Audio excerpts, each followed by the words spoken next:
ప్రార్థన చేస్తావయ్యా, అసలు మరణించలేకూడదు. ఏంటంట? మరణించకూడదంట. కుక్కలు చింపి ఇస్త్రాకులుగా అయిపోతుంది జీవితం. ఇవాళ ఏదో కొద్దిగా వయసు ఉంది, 40 ఏళ్ళు ఉన్నాయి, దాటితో 50 ఉంటాయి, కొద్దిగా బలం ఉంటుంది, ఒక 60 ఉండొచ్చు.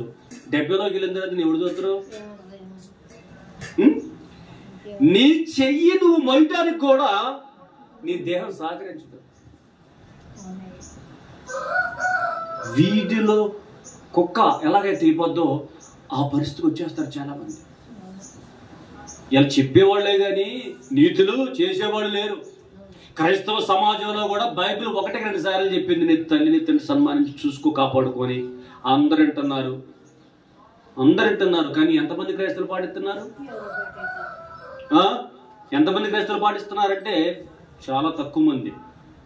కాబట్టి మోసపో మాకు. అందుకని దేవుడు ఆదాము పండు తిన్న తర్వాత ఎందుకు ఆ తోట నుంచి బయటకు తీసుకొచ్చాడు అంటే, జీవవృక్ష ఫలాలతో పాటు మంచి చెట్టు తెలుసు ఫలాల చెట్టు ఉందా? 2 చెట్లు ఉన్నాయా?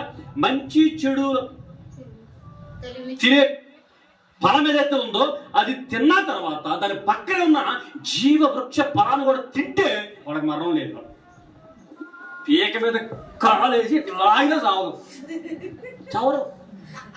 అయ్యో నూతారండి. మాసం కోసి కత్తి తీసుకెళ్లి మొద్దుమే పెట్టి నరికినా చావరు. లేదు. అందుకనే అటువంటి జరగకూడదని ఆ తోటలో నుంచి వాళ్ళు బయట తీసుకొచ్చాడు దేవుడు. ఇప్పుడు ఆ జీవవృక్ష ఫలాలు ఎక్కడున్నా తెలుసా? ఆ జీవవృక్ష ఫలాలు ఇప్పుడు ఎక్కడున్నా తెలుసా? అక్కడ ఉన్నాయి. రేపు పొద్దున అక్కడికి వెళ్ళిన వాళ్ళు 5 అంటారంట. చెప్పడం 5 అంటారు. అందుకని దేవుడు బయట తీసుకొచ్చాడు. ఎందుకంటే చచ్చిపోవాల్సిందే, శపించబడిపోయాడు. ఇప్పుడు ఆ వ్యక్తి చచ్చిపోవాలి. చచ్చిపోవటమే కరెక్ట్, లేకపోతే మనకు సమాధానం లేదు ఆత్మకు. కాబట్టి చావు ఒక వరంగా భావించాలి. చాలా మంది చావు దగ్గరికి వచ్చేసరికి మాట్లాడితేనే అయ్యా పొద్దున పూట సాగు గురించి.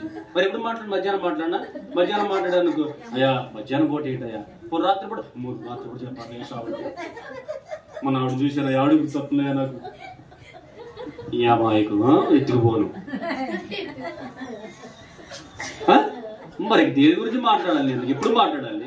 మరి నీకు ఎట్లా చెప్పాలి నేను? మరి ఇటు గురించి చెప్పకపోతే నీకు ఎట్లా అర్థమైంది? నీకు అర్థం కాకపోతే నువ్వు ఎలాగ జ్ఞానంతో నింపబడతావు? జ్ఞానంతో నింపబడకపోతే రేపొద్దున అజ్ఞానమే కదా నువ్వు.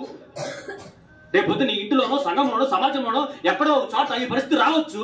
అప్పుడు కింద పడి డొర్లుకుంటూ వెళ్ళిపోతా ఉంటే పక్కన చూసిన క్రైస్తవుడు, నాయన ఈ సేవకుడు ఈ మాటలు చెప్పలేదా నీకు? నీ సంఘంలో బోధించలేదు సేవకుడు? నువ్వు బైబిల్ చదవలేదా బిడ్డ? ఇంత కింద పడి దొరుకుతున్నావు, మొహంతో కొట్టుకుపోతుంది, కాళ్ళు కొట్టుకుపోతా ఉన్నాయి. ఇంత ఏడు దేనికోసం నువ్వు? అయితే నీ పరలోక రాజ్యం వద్దా? నిత్య జీవం వద్దా? అప్పుడు కూర్చొని బెత్తర చూపులు వేసుకుంటా. సరే వద్దులే తుడుచుకొని అప్పుడు